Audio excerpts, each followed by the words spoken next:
Feno fifaliana ny fo fa nomen'Andriamanitra tombontsoa indray sika afaka manohy izao fiarah-mianatra amin'ny tenin'Andriamanitra izao, mitsimpona, mivaofy ary mandray ho an'ny tenantsika manokana ireo fahasambarana tanysainy ny bokin'ny Apokalipsy. Mbola manana tombontsoa lehibe ihany koa tsika manana pasteur Andriamparatiana Fanera izay hiara-mianatra amintsika. Fa dia am-pifaliana ny raisana anao. Tonga soa indray atao anatin'ny fandarana tompoko. Fifaliana mandrakariva no iona namana dinoa noho ny fahasaovan'Andriamanitra ary manona fiadanan'ny tompo mandrakariva amintsika rehetra ihany koa. Ny valam-paratsika nandanina fotoana vitsivitsy ny hoe maty ao amin'ny tompo, ilay hoe ao amin'ny tompo antsika anaty farangisosina nandritran'ny feonantsika farany pasteur ary nanizigizina misy ianao hoe teny izao no ananantsika antoka hoe ao amin'ny tompo tokoa ve isika fa tsy amin'ny fotoana izay hamoizana hafatesana koa dia eo angamba no teboka iangatsika indray androany melohan'ny anoizana ny loha hevitra izay rahantsika amin'ny teny ity. Ina azy efa nambara tamintsika hoe mifandray tendro ny firafitra n'ilay sambatra anankifito. Dikan'izay misy sambatra anankiray ihany koa izany izay mifandray amin'izay sambatra izay. Ilay sambatra amin'ny Apokalipsy 7:17 dia hoe sambatra soraty, sambatra izay maty ao amin'ny tompo, fa mitsahatra amin'izay sasarana izy fa ny asany manaraka azy. Dia misy sambatra anankiray mifandray amin'izay. Mahaliana be ilay izy ty. Ary mifameno, izay koa ilay firafitra, mifameno ilay izy. Mifameno dia mifandray. Dia ao amin'ny Apokalipsy 2:20 namana dinao 2:9. Apokalipsy 2:20 ny 2:9. Mba mitsitsika kely hoe inona indray no voalaza zao mahakasika ny maty zany io, satria izay le Apokalipsy 4:20 momba maty. Sambatra izay maty. Apokalipsy 2:20 ny 2:9. Sambatra sy masina izay manana anjara amin'ny fitsanganana voalohany. Ireo tsy manana ny fahafatesana faharoa fahefana fa ho mpisoron'Andriamanitra sy Kristy ireo ka hiara-manjaka aminy ary fotoana. Haika izay le firafitra n'le izy. Io zany no mifandray tendro amin'le sambatra izay maty. Sambatra izy izay manana anjara amin'ny fitsanganana voalohany. Dia izay zany no manazava le hoe sambatra izy, sambatra izay maty ao amin'ny tompo. Satria anana anjara amin'ny fitsanganana voalohany izy. Izay mahatonga le any amin'ny Apokalipsy 4:20 hoe mitsahatra izy. Iny le tenentsika tamin'ny fandarana farany hoe misy zavatra iseho zany ao aorianan'izay. Matoa milaza le ten'Andriamanitra hoe mitsahatra izy, mitsahatra. Haika izany zavatra iseho. Mitsangana izy amin'ny fitsanganana voalohany. Hanana anjara amin'ny fitsanganana voalohany izy. Ndao jereo antsika namana dinao mahakasika izany ten'Andriamanitra izany ary ny anazavantsika azy dia ilay tapan'ny ampovoambony ao amin'ilay toko faheniny, 2:9 eo ilay Apokalipsy 2:20 2:9 dia tapany ampovoambony eo dia ilay hoe sambatra sy masina izay manana anjara amin'ny fitsanganana voalohany. Ireo eo ampovoany, ireo izay tsy hananany fahafatesana faharoa fahefana. Io no raisintsika io. Tsy hanana fahafatesana faharoa fahefana izy. Olona efa maty ane ireo teo aloha. Haika izany misy ny fahafatesana voalohany dia misy ny fahafatesana faharoa. Dia ireo izay tsy hananany fahafatesana faharoa fahefana, tsy hiaran'ity fahafatesana faharoa ity zany, ny voalaza io hoe sambatra izy. Mitsangana amin'ny fitsanganana voalohany. Satria sambatra izy, satria hitsangana izy. Azonao tsara zany izy. Ataoko sary azavaiko amin'ny fihetsika moa zany izy hoe eto zany fahafatesana voalohany, tia ny fahafatesana faharoa. Alohan'ity zany mbola velona le olona. Avy eo tonga eto izy maty izy. Le fahafatesana voalohany dia hoy izy le Apokalipsy 4:20 sambatra izay maty ao amin'ny tompo. Amin'le fahafatesana voalohany sambatra izy satria mitsahatra izy. Inona zavatra iseho? Mitsangana izy hanana anjara amin'ny fitsanganana fitsanganana voalohany. Ary efa hitsangana izy dia tsy hananany fahafatesana faharoa fahefana. Tsy tongato izy zany, tsy tongato ato amin'le fahafatesana faharoa. Azonao tsara izy ny zavatra ho fatantsika ary somary ohatrany hoe sarotsarotra ny mandraina izy kanefa mazava. Ny zavatra ho fatantsika namina dinao dia hoe inona le fahafatesana faharoa, satria io zany no indraindray mampatahotra ny olona. Tena maty, ohatra misy maty matahotra zay tsika moa zany na maolombelona matahotra fahafatesana sady zay fa ny tena atahorana dia le fahafatesana faharoa. Hoe ho tratra n'le fahafatesana faharoa ve io olona io, io olona zay maty io tena le fahafatesana faharoa ve io miatra amin'io sa le fahafatesana voalohany. Anapiako kely ny mpanaraka ny fandarantsika, le fahafatesana voalohany ve zany le fahafatesana mahazatra le mampitomany sy famoizantsika ny avatsika mahazatra amin'ny andavanandro ity, sa inona ny tiana lazaina amin'izy? Dia ny amalina zay jerevantsika le fahafatesana faharoa any no iaingantsika mamaly an'izay. Dao raha vakitsika toko faharoapolo ihany tsika dia ny andininy fahaefatra ambin'ny folo. Apokalipsy toko faharoapolo ka ny andininy fahaefatra ambin'ny folo. Zao ny vaky ny teny. Ary ny fahafatesana sy ny fiainantsita dia natsipy tany amin'ny fariafo. Izany no fahafatesana faharoa dia ny fariafo. Mazava be. Inona izy izy ny fahafatesana faharoa? Ny fariafo. Fariafo. Io zany ilay antsointsika hoe afo be.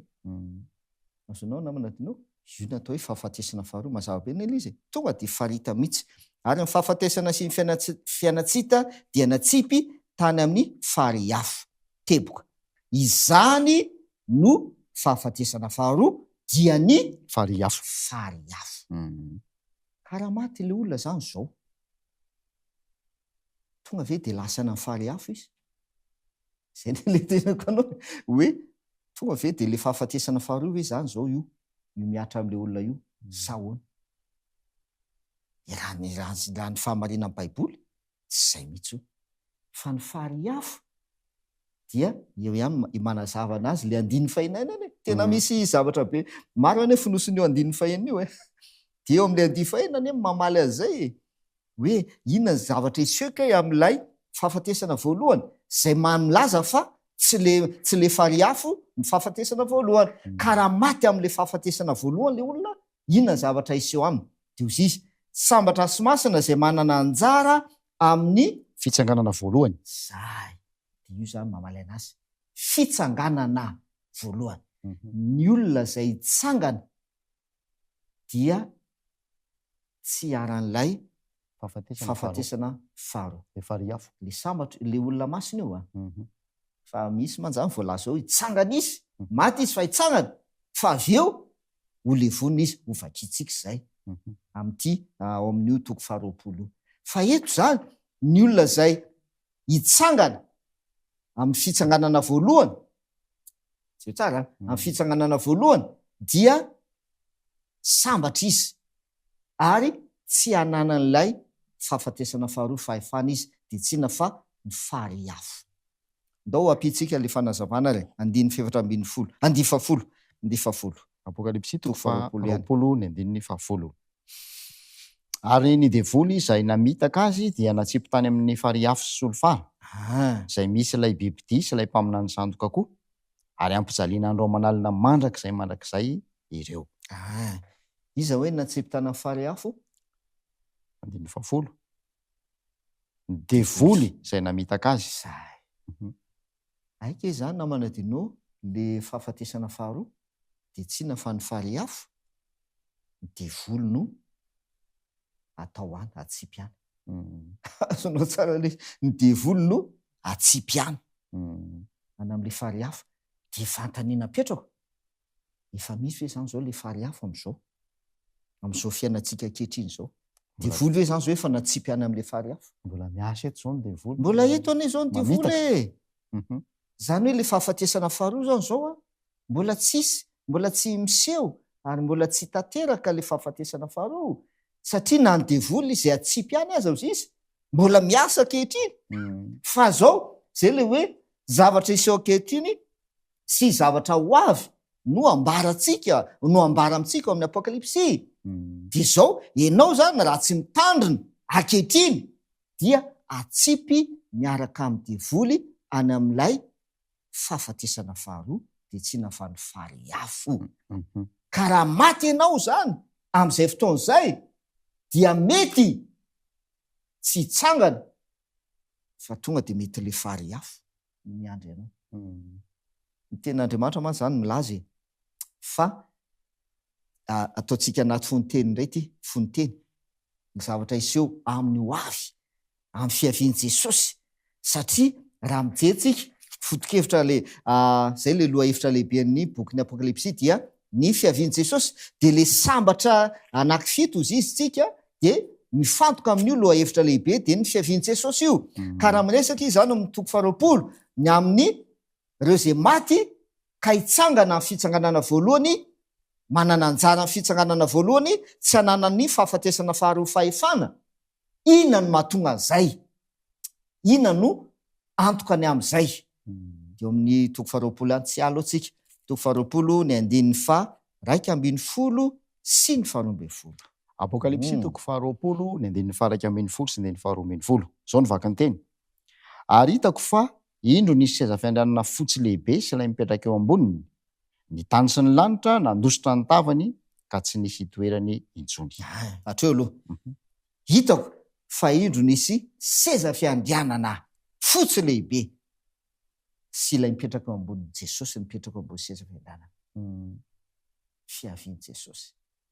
Zay mahatonga le hoe mifantoka amin'io lohahevitra lehibe mahakasika ny fiavian' Jesosy io ny fanambarana rehetra voalazo amin'ny apokalipsy. Fa inona nefa ny zavatra iseho mahakasika ao amin'io toko 20 io zay miresaka momba ny hoe fahafatesana faharoa, miresaka momba ny maty zay hitsangana amin'ny fitsanganana voalohany sisisy de 12 no ahovakitsika. Apokalipsy toko 20 ka ny 12. Ary nahita ny maty na ny lehibe na ny kely nitsangana teo anoloan'ny seza fiandrianana ary novelarina ny boky ary nisy boky iray koa novelarina de ny boky ny fiainana izany ary ny maty de notsaraina araka izay zavatra voasoratra tao anatin'ny boky araka ny asany. Ny maty de natao ino izy? Notsaraina. Notsaraina. Ny maty de notsaraina. Ahoana fomba notsaraina nitsarana ny maty? Araka zavatra voasoratra. Araka izay zavatra voasoratra ao amin'ny boky araka ny asany. Izay le toko 5:12. Sambatra zay maty ao amin'ny tompo fa mitsahatra izy fa ny asany manaraka azy. De le asany voasoratra ao amin'ny boky de atao inona izy izy? Tsaraina izy araka ny asany voasoratra ao amin'ny boky. Tsy hoe izay le izy hoe aza miandry an'izay zany fotoana zany ianao zay vao anao tsara ny asanao. Tsy zavatra azo ovaina intsony am'izay. Baiboly mantsy mitena zany any amin'ny mpitoteny de mitena zany izy hoe tsy misy asa na fahalalana na fahendrena any amin'ny fiainatsika zay alehanao tsy misy asa tsony ka hoe any ianao vao anao asa tsara sy ny sisa fa azadiny fa voasoratra ao amin'ny boky ny asany ka raha maty le olona de tsaraina izy araka ny asany voasoratra ao amin'ny boky. De izay zany no mamahatra azy hoe hitsangana amin'ny fitsanganana voalohany ve izy sa any amin'ny fahafatesana faharoa no miatra aminy. Ohatran'izay zany le zavatra iseho. Dikan'izay de zao mafisina ary mbola averitsika eto ihany aminadinao hoe lay apokalipsy toko 1:12 io zany tena fototra be iny tena fototra lehibe iny de le hoe soraty zay zavatra efa hitanao de zay zavatra ankehitriny sy zay zavatra mbola iseho ratrizay. Zay le izy. Zany hoe ny asanao ankehitriny no mamaritra ny fiainanao ho avy satria ny asa zay ataonao ankehitriny tompoko de voasoratra ao amin'ny boky. Ka raha sanatria maty ianao dia tsarain'Andriamanitra ianao araka ny asa voasoratra ao amin'ny boky. De zay mamaritra ny hoavinao, ka rehefa ho avy Jesosy na ianao zany hitsangana, zay le hoe hanana anjara ny fitsanganana voalohany, de tsy hanana le fahafatesana faharoa fa ifana. Raha ho avy Jesosy de hitsangana ianao dia ho raisiny ho any an-danitra, de tsy tratra le fahafatesana faharoa ianao. Na ianao ho avy Jesosy, maty ianao zany maty ianao, ho avy Jesosy tsy mitsangana ianao. Zay zany izy, ny olona zay mitsangana amin'ny fiavian'i Jesosy de ny olona zay voavonjy. Reo le hoe sambatra. Reo le hoe sambatra. Zay. Fa kosa ao aorianan'ny fiavian'i Jesosy, satria voalaza amin'ilay andifaina zay matoa nahitena hoe tena fototra lehibe ny le andifaina. Inona izy izy nisy eo amin'ireo olona maty zay hitsangana amin'ny fitsanganana voalohan'ireo, inona ny zavatra eseho aminy le tapan'ny farany ao amin'ilay andifaina. Ireo tsy mba nanana ny fahafatesana faharoa fahefana, fa ho mpisoron'Andriamanitra sy Kristy ireo ka iara-manjaka aminy arivo-taona. Zay. Iara-manjaka amin'ny Kristy arivo-taona. Hitsangana izy dia iara-manjaka amin'ny Kristy arivo-taona. Mbola lesona hafa koa. Mbola hafa koa zay tsy velantsika eto zay, fa safontsika fotsiny. Hoe ireo zay tsy voavonjy zany de tsy mitsangana, fa ireo zay voavonjy ihany no mitsangana rehefa ho avy Jesosy, de iara-manjaka amin'ny Kristy izy arivo-taona. Ho velona mandrakizay izy ary tsy hanana n'ilay fahafatesana faharoa de ny fariafo fahefana izy. Dikan'izay ireo zay tsy nitsangana amin'ny fiavian'i Jesosy, ireo no ho atsipy any amin'le fariafo. Andrasana le fahafatesana faharoa. Miandry anazy le fahafatesana faharoa miaraka amin'ny devoly. De aza adiny tsy olona maty no atsipy any amin'le fariafo, fa olona velona. Dikan'izay hitsangana reo olona reo rehefa tapitra ny arivo-taona. Le ratsy fanahy io hitsangana reo ratsy fanahy reo rehefa tapitra ny arivo-taona dia ho atsipy any amin'ny fariafo miaraka amin'ny devoly any amin'le fahafatesana faharoa zareo. Zay zany isy raha somary azavaina fohy kely fotsiny ao anatin'ilay loha hevitrintsika. Reo zany le sambatra miresaka momba maty, reo sambatra anankiroa reo. Sambatra zay maty ao amin'ny tompo fa mitsahatra izy. Satria nahoana? Satria hanana anjara amin'ny fitsanganana voalohany izy. Zay. Ho tsarainy izy, ny asany manaraka azy. Hozy izy ny ato amin'ny toko 4:12. Ny asany manaraka azy. Sambatra izy satria ny asa manaraka azy. Satria rehefa tsarainy izy de tsarain'Andriamanitra araka ny asany voasoratra ao amin'ny boky. Zay zany le voalaza le ten'Andriamanitra. Iza reo olona reo zay hanana anjara amin'ny fitsanganana voalohany, zay voalaza fa sambatra ary maty eo amin'ny tompo izy, sambatra sy masina. De tsy iza fa ireo zay mitandrina ny tenin'ny faminaniana. Mamaky miaino ary mitandrina teny faminaniana. Hitanao zany fa mifameno zany zao le sambatra anankiefatra. Efatra zany zao ny hitatsika. Efa mifameno zany zao le sambatra anankiefatra sady mifandray. Eny ary satry foana mbola amadibadika an'ity pejy feno afatra mitoro fanantenana ity satry foana ihany koa mbola hitsimpona n'ireo sambatra etsy sy eroa resahan'ny apokalipsy izay ananantsika anjara raha mety isika. Fa ny fotoana manapetra ndao apetraka ambavaka indray ary. Ny fandarina androany pasteur. Enazy, ndao fitiantsika amin'ity teny Jesosy ty zay afatra izay any amin'le Jaona 4:12. Azontsika amin'izay zany zao ty teny Jesosy ty zay niteneny tamin'ny Marta sy Maria rehefa nanangana ny Lazarosy tamin'ny maty izy. Jaona 4:12 ny 15:20 sy ny 15:20. Jaona 4:12 ny 15:20 sy 15:20. Hoy Jesosy taminy, za no fananganana ny maty sy fiainana. Zay mino ahy, na de maty aza de ho velona indray. Ary zay rehetra velona ka mino ahy de tsy ho faty mandrakizay. Mino zany va ianao? Zay. Izany fananganana ny maty sy fiainana hoy Jesosy, zay le hoe hita am'ty.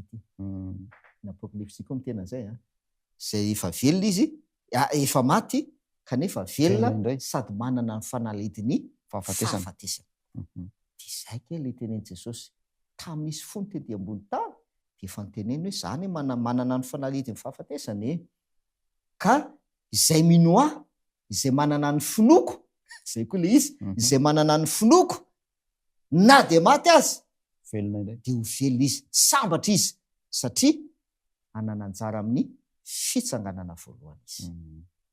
Ary eo zay velona, ireo rehetra zay velona ka mino ahy, ireo rehetra zay velona ka manana ny finoko dia tsy ho faty mandrakizay.